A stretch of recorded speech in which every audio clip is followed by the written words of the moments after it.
Everyone, welcome to my channel legal facts. आज हम पढ़ने वाले हैं नेगोशिएबल इंस्ट्रूमेंट एक्ट के कुछ इम्पोर्टेंट सेक्शन जो आरजीएस एग्ज़ाम में अप्रोप्रिएट हैं, जो कि जिनसे related question Rajasthan judicially service वाले एग्ज़ाम में आने की पॉसिबिलिटीज़ रहती हैं। और मतलब इनसे 2 या 3 क्वेश्चन हमेशा एग्ज़ाम में आते हैं, चाहे वो प्री हो या मेंस हो। तो हम आज डिस्कस करने वाले 138 से सेक्शन 148 ए तक, जिसमें चैप्टर है 17। ये प्रोविज़न ही आरजेएस एग्ज़ाम के लिए इम्पोर्टेंट है, अदरवाइज़ पूरी बुक पढ़ने की आवश्यकता नहीं है। इसमें हम पहला सेक्शन पढ़ेंगे 138 dishonour of cheque for insufficiency fund in accounts. यहाँ पर ये है,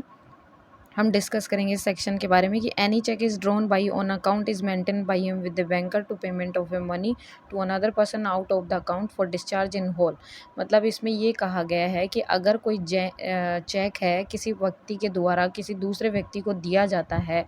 तो जो अकाउंट मेंटेन है उस व्यक्ति का, वह बैंकर के द्वारा उसको पेमेंट करने के लिए बोलता है कि जो चेक में अमाउंट दिया गया है उसकी पेमेंट उसको कर दी जाए। तो वह क्या तो उस चेक में जो पेमेंट है उसको डिस्चार्ज कर देगा होल में, पूरे रूप में, या फिर इन पार्ट्स में।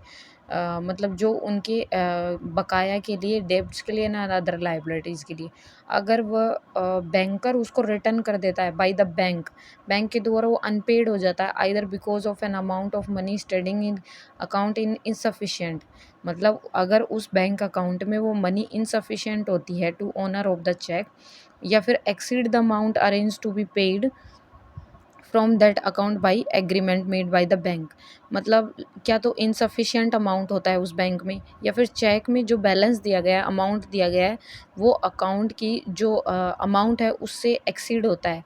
तो such person shall be deemed to be committed an offence. तो जिस व्यक्ति ने उस चेक को किसी अन्य व्यक्ति को दिया, उसने ऑफेंस कराया without prejudice to any other provision of this act, punishment with imprisonment, तो उसको 2 साल की सज़ा और ट्वाइस द अमाउंट, और चेक के अमाउंट का दुगना की पनिशमेंट मिलेगी, या फिर दोनों की मिलेगी। इसमें हम ये देखेंगे कि चेक को प्रेजेंट करने की प्रोविज़न, या फिर बैंक में अगर हम कंप्लेन करते हैं कि बैंक ने हमें अनपेड रिटर्न कर दिया, चेक बाउंस हो गया, तो उसकी कंप्लेन हम क्या प्रोसीड करेंगे, उसमें प्रोसीजर क्या होगा। तो cheque has been presented to the bank within a period of 6 month. ये 6 मंथ का पीरियड है ना, ये आरबीआई की गाइडलाइन 4 नवंबर के बाद से इसमें 3 मंथ्स कर दिया गया, तो हम इसमें अब 3 मंथ्स को ही अप्रोप्रिएट समझेंगे। अगर एग्ज़ाम में कोई क्वेश्चन आता है तो 3 मंथ्स में हम क्लिक करेंगे। Which is drawn within the period of its validity. मतलब क्या तो हम 3 महीने में उस चेक को प्रेजेंट करेंगे कोर्ट में, उसकी कंप्लेन को, या फिर हम इसकी जो चेक की वैलिडिटी है कि इतने टाइम तक एक्सपायर नहीं होगा, उस टाइम पीरियड के भीतर हम उस कंप्लेन कर सकते हैं। सेकंड क्लोज में दिया गया है कि payee and holder in due course as the case may be makes any demand of payment of such amount of money giving in notice to writing drawer of the cheque within 30 days on the receipt of information by him from the bank regarding return of the cheque. अगर payee and मतलब जिसके पास check है, या फिर holder जो check को रखने वाला, अगर डिमांड करता है कि वो जो अमाउंट जो चेक में दिया गया था, तो वो उसको नहीं मिलता है, तो वह ड्रॉवर से डिमांड करेगा 30 डेज़ के भीतर कि उसको नोटिस दे दिया जाए कि मैंने इस कोर्ट में कंप्लेन कर दी है आपके अगेंस्ट में। और सी क्लॉज में हम पढ़ेंगे कि ड्रॉवर चेक का ड्रॉवर जिसने चेक दिया है पेई को, या फिर होल्डर इन ड्यू कोर्स को, वो payment of the said amount of money of payee as the case may be holder in due course cheque अगर 15 डेज़ में अपना रिप्लाई पेश करेगा, जबकि उसको नोटिस मिलने के 15 दिन के भीतर वह अपना कोर्ट में डिफेंस कर सकता है। इसमें हम एक केस लिख सकते हैं कि NEPC मैकॉन ली versus Magna leasing AIR 1990 SC 1952। इस केस में क्या है कि कोई भी चेक का डिसऑनर नहीं होगा अगर अकाउंट आपका पहले से ही क्लोज है। तो हम इसमें ये मतलब केस लॉ भी डिफ़ाइन कर सकते हैं इस सेक्शन से रिलेटेड। अब इसमें हम आते हैं section 139 presumption in favour of holder. ये प्रिज्यूम किया जाएगा, it is presumed unless the contrary is prove the holder of the cheque is received the cheque is nature is referred 138। मतलब जिस इंसान के पास चेक है उस चेक में ये प्रिज्यूम किया जाएगा कि चेक 138 का है, इसीलिए उसने मतलब आपने जो पेमेंट है होल में या पार्ट में या फिर डेब्ट्स जो उसके बकाया हैं उनको खर्च करने के लिए, तो वो 138 के रूप में ही उस चेक को माना जाएगा कि ये डिसऑनर ऑफ चेक हुआ है। इसको हम प्रिज्यूम करेंगे 139 वाले सेक्शन में। 140 में है कि डिफेंस विच में not be allowed in an prosecution under section 138। इसमें यह है कि ड्रॉवर को कोई डिफेंस नहीं मिलेगी। It shall not be defence in any prosecution under section, कि ड्रॉवर ये प्रॉपर रीज़न नहीं दे सकता है कि drawer has no reason to believe that he has issue the cheque has been dishonoured and presentment for reason, मतलब वो ये रीज़न नहीं दे सकता कि एक चेक डिसऑनर हो जाएगा, I have no idea about that. तो इसकी कोई डिफेंस नहीं मिलेगी ड्रॉवर को। अब हम आते हैं section 141 offence by company. Offence by इसको हम related section indecent representation of women prohibition act section 7 से लिंक कर सकते हैं। इसमें person is committing an offence 138 का जो ऑफेंस कर रहा है, अगर वो कोई पर्सन हो या फिर ऑफेंस कमिट होते समय वह किसी कंपनी का इंचार्ज है या फिर कोई कंपनी है या उसका रेस्पॉन्सिबल पर्सन है कंपनी का, या कंपनी का कोई कंडक्ट कर रहा है, तो as well as company shall be, तो वो कंपनी गिल्टी होगी और उसके अगेंस्ट में प्रोसीड किया जाएगा। इसमें ये है। अब हम इसके प्रोविज़ों में आते हैं, तो nothing contain in this section render any person liable to punishment if it proves the offence was committed without the knowledge and that he has exercised due diligence to prevent the commission and offence. लेकिन इसमें provision में ये दिया गया है कि अगर कोई व्यक्ति जो ऑफेंस को कमिट करते समय उसको उसके बारे में नॉलेज नहीं थी, उस कंपनी के किसी भी इंचार्ज को या फिर पर्सन को या रिस्पॉन्सिबल पर्सन को या फिर जो उस कंपनी का बिजनेस कंडक्ट कर रहा है उसको उसके बारे में नॉलेज ही नहीं थी, या फिर जब ऑफेंस हो रहा है तो उसने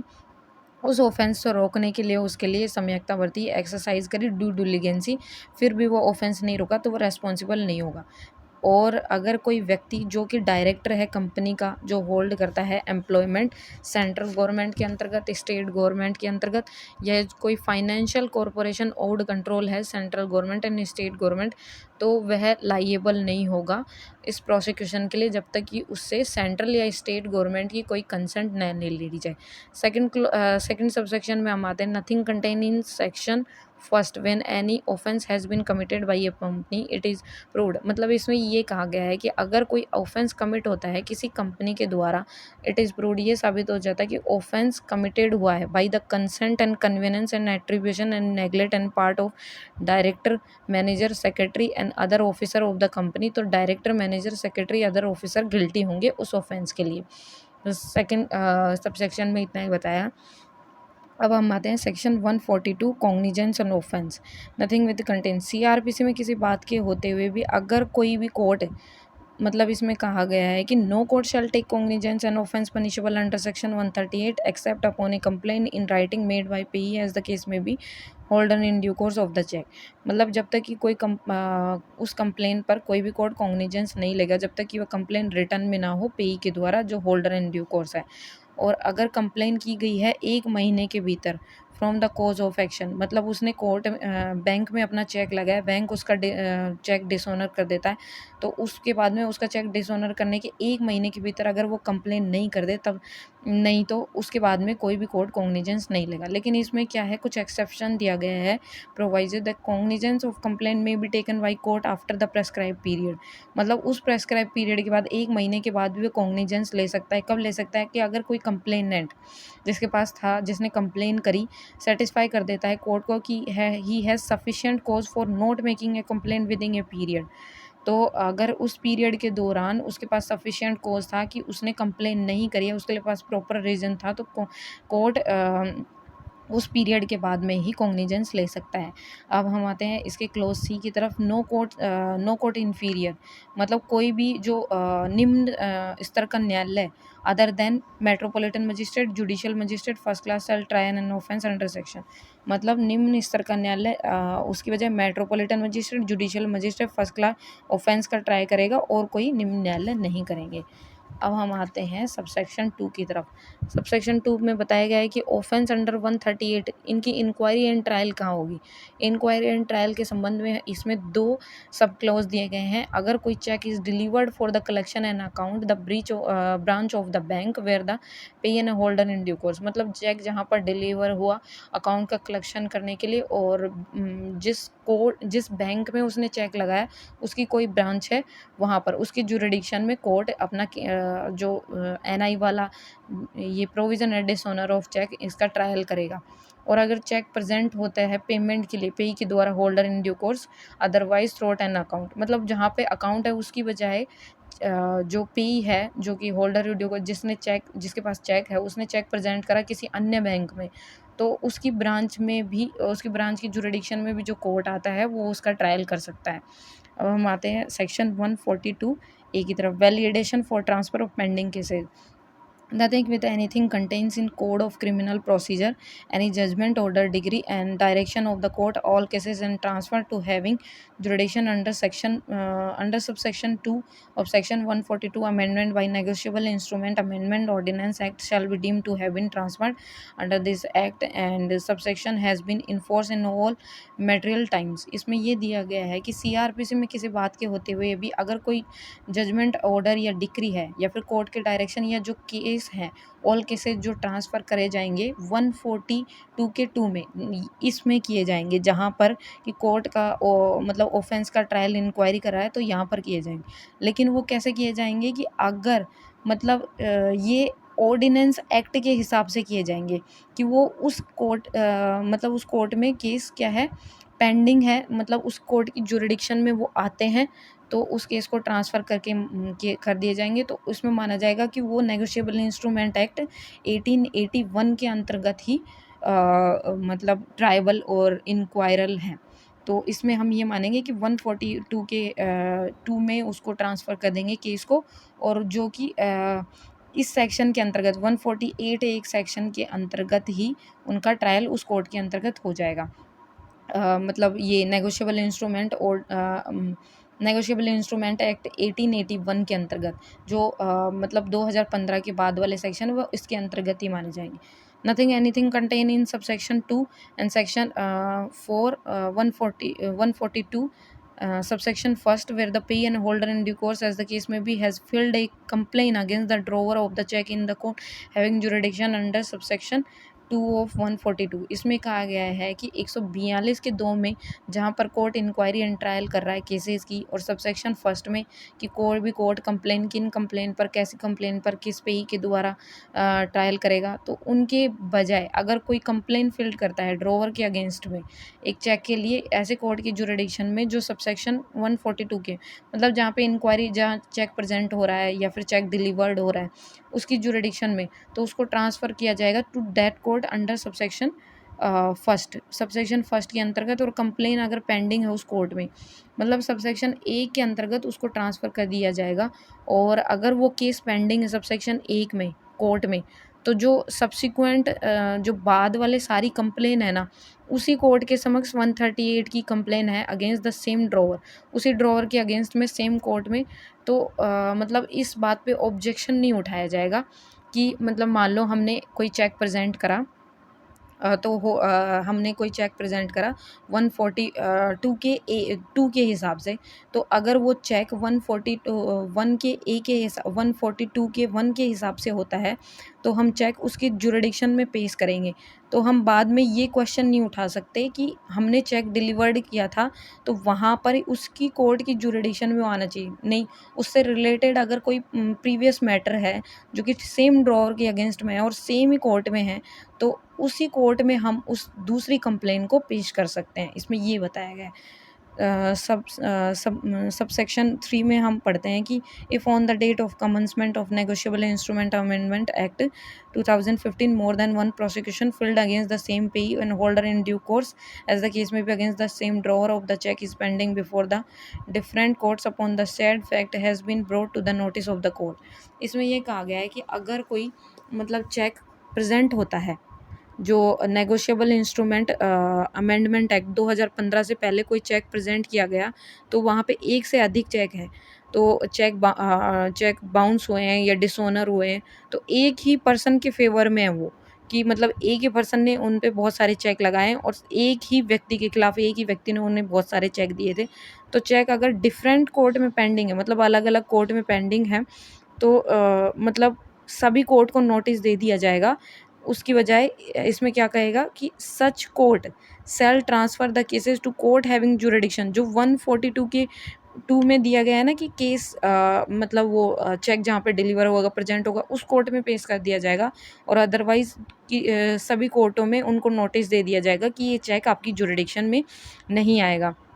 before which the first case has been filed in is pending, मतलब जहाँ में पहला केस फाइल किया गया था और पेंडिंग है और उस केस का ट्रायल अभी तक हुआ नहीं है, उसके अंतर्गत ही हम सारे कंप्लेन पे वहीं पे करेंगे और सारे चेक का ट्रायल उसी कोर्ट की जुरिडिक्शन में होगा जहाँ पर फर्स्ट टाइम में ट्रायल हुआ था या हुआ है।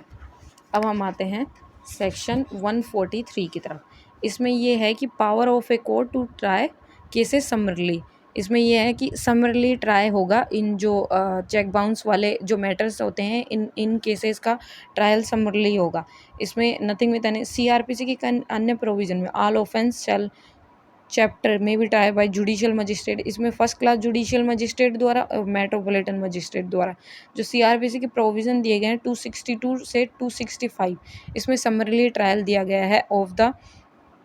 Code as so far as may be apply to trial. इसमें क्या है कि अगर कोई कन्विक्शन है समरी ट्रायल में,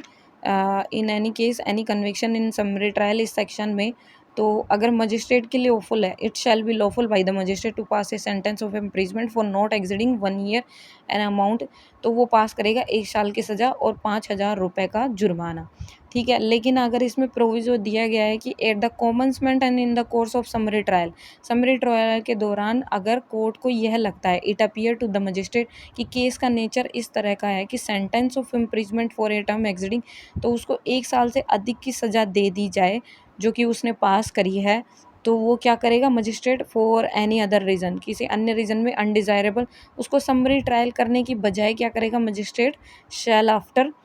पार्टीज़ को सुनेगा एंड रिकॉर्ड ऑर्डर पे ऑर्डर को रिकॉर्ड पे लाएगा, जो कि इफ़ेक्ट में है देर पर, और विटनेस को बुलाएगा, दोबारा उन विटनेस को बुलाएगा जिनका ट्रायल हो चुका है और उनको एग्जामाइन करेगा या प्रोसीड टू रीहियर, उनको proceed to hear and rehear as the case may be in the manner provided, मतलब उस केस का ट्रायल दोबारा कर सकता है, उसको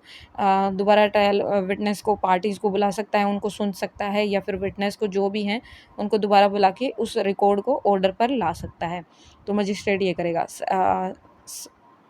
सबसेक्शन 2 में हम पढ़ेंगे the trial of the case under subsection so far as may be practicable consisting with the interest of the justice, और जो ट्रायल होगा केस का वो जस्टिस के इंटरेस्ट में होगा, to be continue day by day, लगातार डे बाई डे चलता रहेगा जब तक कि अनटिल इट इज़ कंक्लूजन, जब तक कि ये कंक्लूड ना हो जाए, unless the court find adjournment of the trial beyond the following day, और कोर्ट को ये न लगता हो कि कोई एडजोनमेंट दे दिया जाए उस ट्रायल का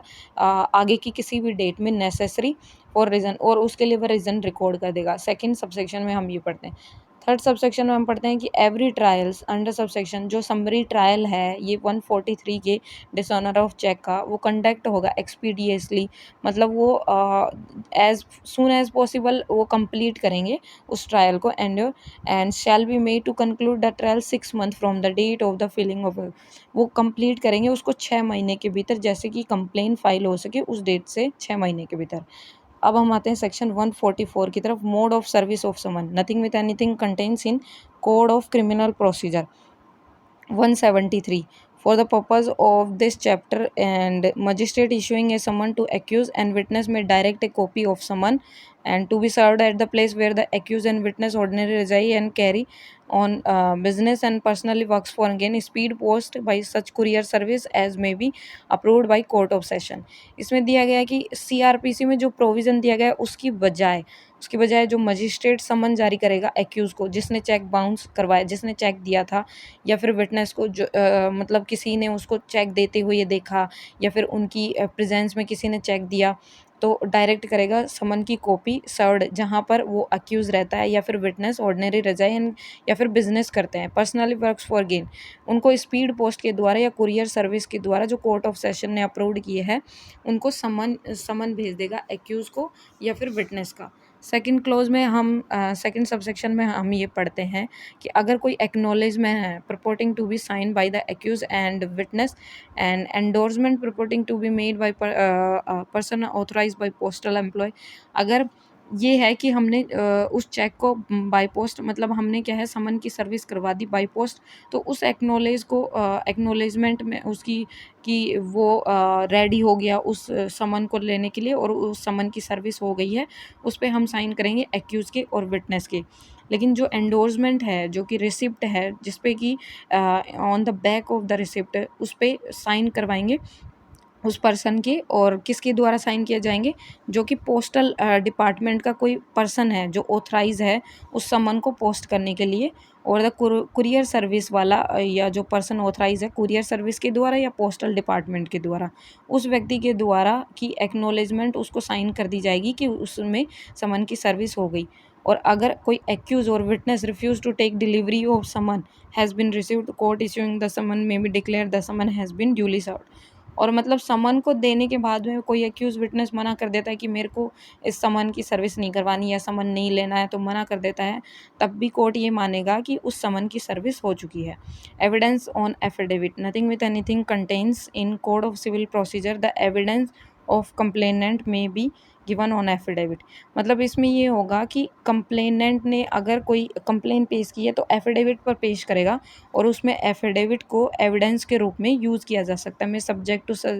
जस्ट एक्सेप्शन में भी रीड इन एविडेंस, उसको एविडेंस के रूप में रीड किया जा सकता है inquiry and trial and other proceedings में। और कोर्ट अगर सही समझता है तो प्रोसिक्यूशन की एप्लीकेशन पर एक्यूज़ की प्रोसिक्यूशन की एप्लीकेशन पर या फिर एक्यूज़ की एप्लीकेशन पर समन करेगा, एग्जामाइन करेगा पर्सन गिविंग एन एविडेंस। मतलब वो क्या है कि जो प्रोसिक्यूशन एप्लीकेशन करता है या फिर एक्यूज़ एप्लीकेशन करता है कि इन व्यक्तियों को बुलाया जाए, इनका ट्रायल लिया जाए, तो उन व्यक्तियों को उस एविडेंस पर एफिडेविट पर जो एफिडेविट दिया गया है एविडेंस पर उन पर उनको एग्जामाइन और समन कर सकता है। बस इसमें इतना ही पढ़ना है। अब हम आते हैं section 146। Bank slip is prime fascia evidence of certain fact. इसमें है कि court in respect of every proceeding under this chapter on production of bank slip and memo having thereupon the official mark and donating the check has been dishonored presumed that the fact of dishonor of check unless the fact is disproved। मतलब हम bank की जो slip है उसको prime fascia evidence सबसे appropriate evidence माने जाएंगे उस फैक्ट में, तो हम उसकी स्लिप की एक कॉपी कोर्ट में अपनी कंप्लेन के साथ लगा सकते हैं। तो इसमें यही है, इतना ही है कि बैंक स्लिप को एक प्राइम फेशिया माना जाएगा और उसमें एविडेंस के रूप में यूज़ किया जा सकता है। 147 के अंतर्गत जो ऑफेंस है डिसऑनर ऑफ चेक वाले वो क्या है ऑफेंस कंपाउंडेबल होंगे सीआरपीसी के अंतर्गत। 147 में इतना ही है। अब हम आते हैं सेक्शन 143A की तरफ। इसमें क्या है ये जो सेक्शन ऐड हुए हैं ये नेगोशिएबल इंस्ट्रूमेंट अमेंडमेंट एक्ट 2018 के द्वारा ऐड हुए हैं। तो हमने क्या है ये बीच में प्रोविज़न ऐड नहीं किए क्योंकि ये नए प्रोविज़न ऐड हुए हैं 2018 के बाद, तो हम इनको अलग पढ़ेंगे। इसमें क्या है 143A में power to direct interim compensation nothing with anything contain in code of criminal procedure court trying an offence under section 138 and order drawing of the cheque to interim compensation to the complainant. इसमें ऐसे कहा गया है कि CrPC के procedure की बजाय अगर कोई कोर्ट ऑफेंस का ट्राई कर रहा है 138 में तो ड्रोवर को ऑर्डर करेगा कि चेक को इंटरिम कंपनसेशन चेक की इंटरिम कंपनसेशन पे कर दे कंप्लेनेंट को जब तक कि ऑफेंस का ट्रायल हो रहा है। तो समरी ट्रायल के दौरान या समन केस में जहाँ पर वो प्लीड करता है कि वह गिल्टी नहीं है तो एक्यूजेशन मेड बिन मतलब उस कंप्लेन में जो उसको एक्यूजेशन किया गया अगर प्लीड करता है कि वो गिल्टी नहीं है तो उस समरी ट्रायल के दौरान वो इंटरिम कंपनसेशन पे करेगा। दूसरे क्लॉज में क्या है कि या फिर किसी अन्य केस में जब उस पर चार्ज का फ्रेम हो रहा है फ्रेमिंग ऑफ चार्ज हो रहा है तब वो इंटरिम कंपनसेशन पे करेगा। अब इसमें सेकंड सबसेक्शन में आते हैं कि interim compensation under subsection first 20% of the amount of the cheque. मतलब इंटरिम जो कंपनसेशन होगा वो चेक के अमाउंट से 20% से अधिक नहीं होगा। थर्ड जो सबसेक्शन में आते हैं कि interim compensation shall be paid within 60 days from the date on order within such further date exceeding 30 days as may be directed by the court on sufficient cause shown by the drawer of the cheque. इसमें कहा गया है कि अगर जो interim compensation का amount है ना वो चेक के अमाउंट से 20% से अधिक नहीं होगा और इंटरिम कंपनसेशन 60 दिन के भीतर ऑर्डर की डेट से 7 दिन के भीतर के पेड हो जाएगा। लेकिन अगर वह नहीं होता है तो फर्दर डेट में उसको 30 दिन का और पीरियड मिल जाएगा जो कि कोर्ट डायरेक्ट करता है। अब हम आते हैं सेक्शन 4 की तरफ। If the drawer of the cheque is acquitted and court direct the complainant to repay the drawer amount of the interim compensation with the interest of the bank rate publish by Reserve Bank of India and prevalent at the beginning of the relevant financial year within 60 days from the date of the order within such period not exceeding 30 days as may be directed by sufficient cause on by complainant. इसमें कहा गया है कि अगर कोई drawer वो छूट जाता है, एक्विट हो जाता है, उसको मतलब बरी कर दिया जाता है, तो कोर्ट कंप्लेनेंट जिसने कंप्लेन करी है उसको डायरेक्ट करेगा कि वह रीपे करे। मतलब जो अमाउंट उस ड्रॉवर को पेई को करने थे अब वो ड्रॉवर को पेमेंट करने के लिए बोलेगा इंटरिम कंपनसेशन जो कि आरबीआई के जो पब्लिश रेट पर दिया गया इंटरेस्ट रेट पर उसके हिसाब से जो रिलेवेंट फाइनेंशियल ईयर का रेट है 60 दिन के भीतर वह उस इंटरिम कंपनसेशन को पे कर देगा और फर्दर पीरियड उसको 30 डेज का दिया जाएगा जो कोर्ट डायरेक्ट करे। फिफ्थ में क्या है इंटरिम कंपनसेशन पेएबल रिकवर्ड होगा फाइन के रूप में 421 421 code of criminal procedure CrPC के माध्यम से वो 421 के माध्यम से फाइन के रूप में रिकवर्ड होगा। सबसेक्शन 6 में हम आते हैं the amount of impose under section 138 the amount of compensation award 357 and code of criminal procedure shall be reduce by amount पे रिकवर्ड एज इंटरिम कंपनसेशन। जो अमाउंट फाइन का इम्पोज किया गया है 138 का वह क्या होगा और जो अमाउंट 357 का जो सीआरपीसी में रिड्यूस कर दिया जाएगा। मतलब इसमें हम हिंदी में पढ़ेंगे कि प्रदत्त प्रतिक्रिया की राशि अध्याय के दिन संदत्त और वसूल किए अंतरिम प्रतिक्रिया राशि में कम किया जाएगा। मतलब 357 का जो हम कंपनसेशन अमाउंट देते हैं सीआरपीसी में उसमें से उसको कम करके और फिर अमाउंट पेड किया जाएगा। Amount of the fine 138 amount of compensation shall be reduce by amount paid. जो अमाउंट पेड की करा है उसने इंटरिम कंपनसेशन का या फिर जो कंपनसेशन में रिकॉर्ड कर दिया गया है वह 357 में कंपनसेशन ऑफ मनी में से उसको पेड कर दिया जाएगा। अब हम आते हैं सेक्शन 148 की तरफ। पावर ऑफ इसमें कोर्ट की अपीलेट पावर का बताया गया है कि हम अपील कैसे करेंगे कन्विक्शन के अगेंस्ट में या एक्विटल के अगेंस्ट में। Power of appellate court to order payment pending appeal against the conviction. इसमें सीआरपीसी के provision in appeal nothing with anything contains in CrPC के प्रोविज़न की बजाय अगर किसी अपील में by the drawer against the conviction मतलब अगर कोई ड्रॉवर है जो जिसने कि चेक दिया है और कन्विक्शन अगर वो कन्विक्टेड हो गया उस कोर्ट के द्वारा तो अपील में 138 में तो अपीलेट कोर्ट ऑर्डर देगा अपीलेंट को जिसने कि अपील करी है कि डिपॉजिट करे sum shall be minimum 20% of the fine and compensation awarded by the trial court.